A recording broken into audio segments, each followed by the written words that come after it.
am making a scale model. It's a sort of so I want scale to be a part of the work.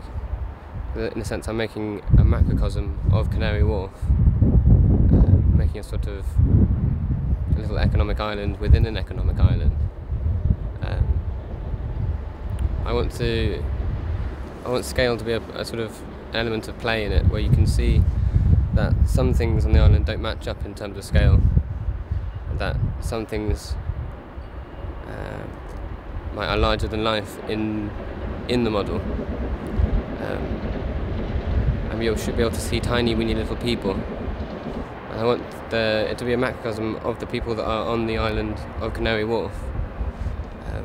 So hopefully, if the audience sees the little people next to these skyscrapers, they will look at themselves as being tiny weeny around these giant buildings that should surround them. And you look down, you see how tiny and insignificant the little people are, and hopefully you have that same feeling of insignificance in the backdrop of all these giant buildings. And I suppose it's that sort of feeling of powerlessness against.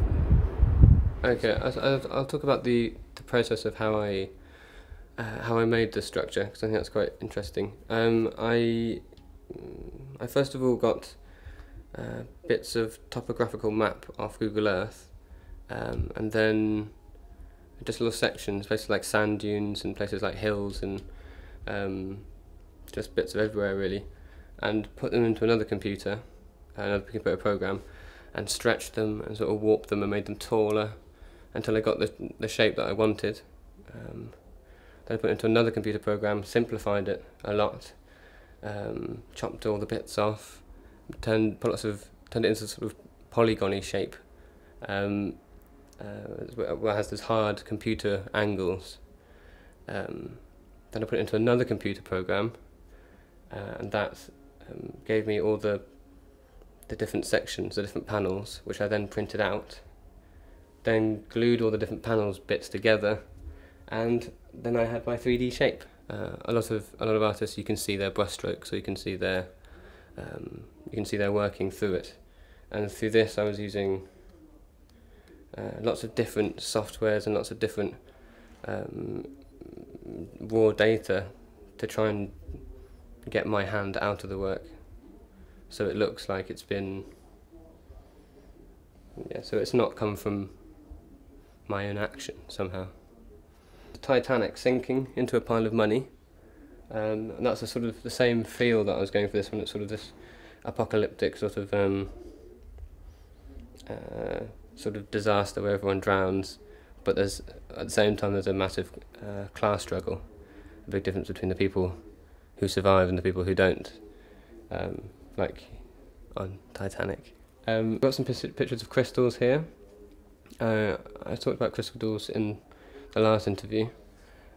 For me, they're sort of I'm interested in the way that they self-replicate, and the way that they build on itself to create these amazing forms. But in fact, it's just a molecular system that is just replicating, and I was sort of looking at capitalism doing the same thing. It uses its resources around it to just self-replicate, and I was sort of thinking about the people in the buildings just doing what other people have done before them, and just perhaps the blame isn't with them, it's just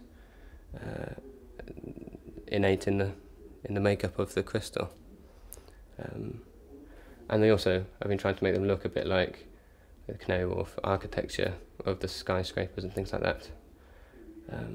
There's another image here of a floating island with like a metropolis on top, and that's what I sort of wanted, something separate from the rest of the world, something outside the rules of the rest of the world, and above it, almost looking down like some sort of baddie's hideout. There's some pictures of crystal formation. There's some pigs that have got nothing to do with it. Actually, pigs do have something to do with it. I'm going to put some pigs on my island. I'm going to put a series of different objects around on top of the island. And although they do mean things to me, I'm a little reluctant to to tell everyone what they are, what they mean to me, because what I'm trying to create is the sort of the way that I hope this sculpture will work, is that it will be a sort of climbing frame for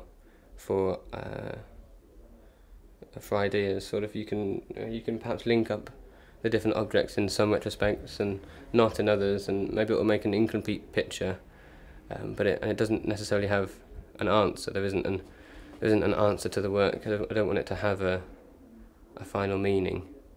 I'm not, like I said before, I'm not trying to make statements. I'm trying to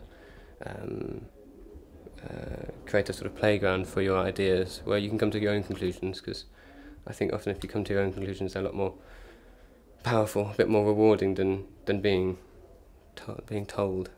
And I think that's what I got from the protest movement, the Occupy movement, is they were very ear-bashy, which no one likes to be ear-bashed, but you can see why. They're really passionate, but that's something different. That's activism, and what I'm trying to do is make art, really. So I'm not here to like slag off the rich or to try and take down capitalism. I'm just trying to make a piece of work primarily, and I felt compelled to do it about this. So I suppose in some part of me I do think it's an important thing, but I started off making a piece of artwork rather than trying to solve the financial crisis. It's sort of, I almost resent having to get into politics in a way. I don't find it interesting. It's almost like doing the washing up. Everyone's got different levels of how dirty the house should be, and then suddenly the house gets so dirty, you're like, right, I'm going to have to step in and clean the house up. And I think that's the state of politics today. It's got so bad that, right, I have to go up my arse and do something.